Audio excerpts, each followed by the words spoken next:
This week, we will discuss regression modeling. Regression is a technique used to build models for prediction. In our setting, we will use regression to summarize methods for estimating model parameters. You will see as we move forward that there is a direct connection between regression and the analysis of designed experiments, especially 2 to the power of k designs.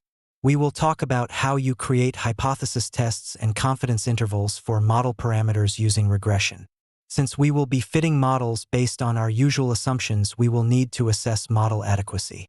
We will do this in the same manner that we have been doing this all along. There are many situations where you have an output or response variable that you would like to predict based on one or more input variables. These input variables can be quantitative or qualitative. We would like to explore this relationship and create a model that represents it. We will do this using a mathematical equation. The type of equation that we will use will be a low-order polynomial. So how is regression related to experimental design? Well, we can express the results of a designed experiment quantitatively, in terms of an empirical model, to facilitate understanding, interpretation, and implementation. A regression model can always be used to analyze a designed experiment. We usually only use it for 2 situations. First, we will use it to analyze data from unplanned experimentation. This includes observational studies such as data collection from historical records or uncontrolled experiments. The second use for it is when something has gone wrong. What happens if the equipment breaks down in the middle of an experiment? Does this mean that we can't get any useful information? It only means that we can't use our usual techniques to analyze the experiment. We will see an example of this shortly. Now let's look at the basic model. For one input variable, the basic model is given in the slide. The response in this case is y, the parameters are the betas, the input variable is x, and the error terms are the epsilons. The beta subj represent the change in the response for a 1-unit change in variable j, holding the remaining predictor variables constant. Beta sub 0 represents the intercept terms. This model represents a hyperplane in the k-dimensional space of the predictor variables. If k equals 1, then it represents a line where we consider the beta sub the slope of the line. In this case, the sign of the slope will indicate whether the relationship is increasing or decreasing as you increase x, and the strength of the relationship is based on the steepness of the line. Beta sub 0 represents the point where the line crosses the y-axis. For the single x variable case, we can use basic techniques for estimating parameters. These would be determining the slope from rise over run, then determining the intercept based on that number and some x, y values. But what do we do when it is more complicated than that? When k greater than 1, we end up more complicated models than we talked about on the previous slide. We could also have other terms in the model beyond main effects, such as two-way interactions. How would we create those models? On the slide is a model with k equals 2 and the two-way interaction term. We can still write this in terms of a linear model. We will do this by replacing x1, x2 with x3. This shows you that as long as the model is linear in its parameters, we can write it in terms of a linear model. Now, what about a higher order model? The equation for a full second-order model is given on the slide. Notice that we have not only the interaction terms, but we also have squared terms. We can see again that this can be written as a linear model based on the equation at the bottom of the slide. We show this so that you can see that as long as the equation is linear in terms of the parameters, we can use regression to estimate the parameters. Now, for these more complex situations, how indeed do we estimate parameters? In order to estimate the betas, we will use the method of least squares. Recall that we have been assuming that the error terms have constant variance and are independent. We will estimate the parameters by taking the sum of the squared error terms. Notice that based on the relationship, this is just taking our equation and summing the square of it over all observations. Now we will take the derivative of L with respect to the betas, set it equal to 0 and solve those equations for the betas. We call these the least squares estimates for our parameters. Now, with the number of potential betas we could have to deal with, it is much easier to do this in terms of matrices. The equation for our model is given in the slide. For this equation, y is a vector of response values, x is a matrix of input values, beta is a vector of parameter values, and epsilon is a matrix of error values. So now how do we get our parameter estimates? The equation on the screen gives you the estimates for the betas. Most statistical computer packages will output these for you. Now that we have the parameter values, we need to get the fitted values and residuals. Recall that the fitted values are the set of responses that you get for a given set of input values based on the model. We refer to them as the y-hats. We can find these values by plugging the x values into the equation and solving for y.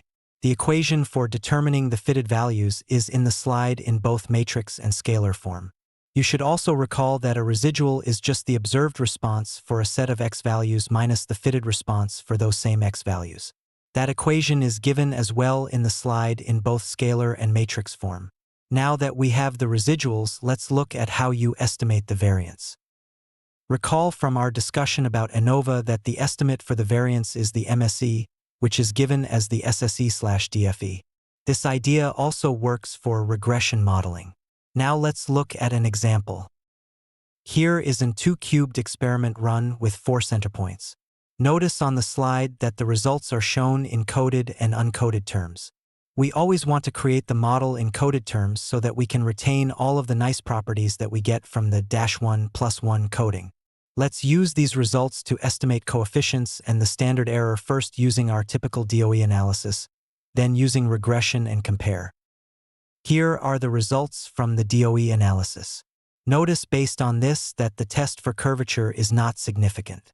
Also, it seems that only the main effect for B is significant, although the main effect for A is marginally significant based on alpha equal to 0.05. Also, you should notice that we have a column called coef. These are actually the betas from regression. We also are given the standard errors for the betas. Let's look at the regression output. Here is the regression output. You should notice that most of the coefficients are the same as with the DOE output, but the standard errors are not. This is because of the center points. The DOE output was specifically set up to only use the center points to check for curvature, not as part of the model. This is not the case for regression. It uses the center points in the same manner as all of the other points. So the standard errors and the intercept terms are affected by this. Notice that this also affects significance. Now the main effect for A is significant where it wasn't before. Let's draw conclusions. The differences here between the regression and DOE analysis are the intercept and the standard errors. The estimates of the coefficients otherwise are the same since everything within the experiment is done correctly. What would happen if this is not the case? Let's look at an example. Here is another 2-cubed experiment. Notice here that the experimenter did not do a good job of keeping the levels of the input variables constant. You can see this based on the coded values. We will need to use basic ANOVA to analyze this since we have more than 2 levels for each variable. Here are the results from the ANOVA output. You can see that there is something wrong. The experiment is not balanced. Recall for a factorial design we need all of the combinations for each variable to be present. This is not happening here since we have many different levels within each input. So now what do? We can use regression to analyze this experiment. Here are the results. We can see from here the main effects for factors A and B are significant. Let's draw conclusions. Although the experimenter could not hold the levels within the experiment constant, we can still get plausible results analyzing the experiment using regression. This is not the case utilizing an ANOVA since the balance within the experiment is lost. Now let's talk about inference on parameter estimates. We know that we can use hypothesis tests or confidence intervals to decide whether or not certain terms and/or variables are needed in the model. We can do the same thing based off of the results from a regression. Notice that up to this point we have not stated what distribution the error terms follow. To use the typical hypothesis tests, we require that the errors follow a normal distribution or ENIID 0S2. Notice that these are the typical error assumptions that we have been using all along. First, we need to test to see if any model beyond the horizontal line model is needed. To test whether or not we even have a linear relationship, we will run a test for overall significance. The null and alternative hypothesis for this test are given in the slide. Notice that this is testing to see if any other beta is needed beyond the intercept term. This is similar to the one-way ANOVA test. If you reject this test, then there is at least one X variable that is needed in the model. So how do we test this? We will do this using an F-test. The test statistic is given on the slide. Recall that in this case K is the number of input variables. Then on the bottom of the slide is how you determine the p-value. Let's look at an example. Let's go back to example 1 and run the overall regression test. Here is the result from the test. Notice that this is set up in a one-way ANOVA table. You have the columns for DF, SS, and MS. Most statistical packages will do this for you. Let's draw conclusions. Since the p-value is less than 0.05, we will reject the null. This indicates that at least one X variable is needed in the model. So how do we decide which ones? We can create hypothesis tests for individual parameters as well. We typically use these to decide what terms should stay in the model. We will do this same thing with regression. Let's look at the hypothesis. We will create individual hypothesis tests for the betas based on the null and alternative hypotheses given on the slide. Based on this, we will remove a term if we fail to reject the null hypothesis. So how do we build the test statistic for these hypotheses? Because of our assumptions on the error terms, we can use the t-distribution to build our test statistics in this case. The test statistic for each of the parameter hypothesis tests is given in the slide. For the -1/+1 coding, the variance in this case is sigma sq/n. Most statistical packages will create these tests for you. Let's look at an example. Let's go back to example 1 and find the reduced model. Here are the regression results. Notice again that we get the estimates for both the betas and the standard errors. We can use the p-values to reduce our model. Based on this, we will keep the main effects for A and B. Let's look at the reduced model. Here is the reduced model. We can see that the main effects for A and B are still significant. Let's draw conclusions. The reduced model only includes terms for linear effects from factors A and B. How do we know if the model fits well? Recall that RSQ is the amount of the variation in the response explained by the model. We can find RSQ based on the equation in the slide. You should realize that a large RSQ doesn't necessarily imply that the model is a good one. This is because the more terms we add to the model, the higher RSQ becomes, even if we don't need those terms. We need to adjust for this. We will create a measure called adjusted RSQ. This measure penalizes the model for including unnecessary predictors. The equation for RSQ adjusted is given in the slide. We usually determine that a model has more X variables than necessary if the difference between RSQ and RSQ adjusted at least 10%. Again, most computer packages will present these summary measures as well. Let's do an example. Let's go back to example 1 and determine RSQ and RSQ adjusted. Again, here are the regression results.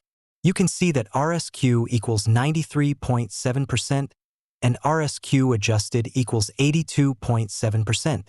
Let's draw conclusions. Both values are fairly large, which indicates the model explains the variation in the response well. The difference between the two is large enough where we may have some terms in the model that we don't need. After all of this, we still need to make sure that the assumptions on our errors are valid. We will check assumptions in the same manner as we did using ANOVA. Let's look at an example. This is a 3-factor example with 2 replicates. Let's run an analysis using regression. Here are the results. The overall regression test is significant, so we can assume we need at least one term in the model. We can see that the main effects for T and C are significant as well as the 2-factor interaction for TK. Let's reduce the model. Here is the reduced model. Notice that we keep K since it is part of an interaction. The RSQ and RSQ ADJ are quite high and close to each other. Let's check residual plots. Here are the residuals versus fits and residuals versus factor plots. I do not see any reason to be suspect of any assumption. Let's look at the normality plot. Based on the fact that the points hug the line, I would assume that the normality assumption is valid. Let's draw conclusions. The reduced model needs each main effect and the two-way for TK. That model seems to fit well based on the RSQ values. None of the assumptions seem to be violated based on residual plots. From here, we can use effect plots to decide on levels. Next time, we will start our discussion about response surface methods.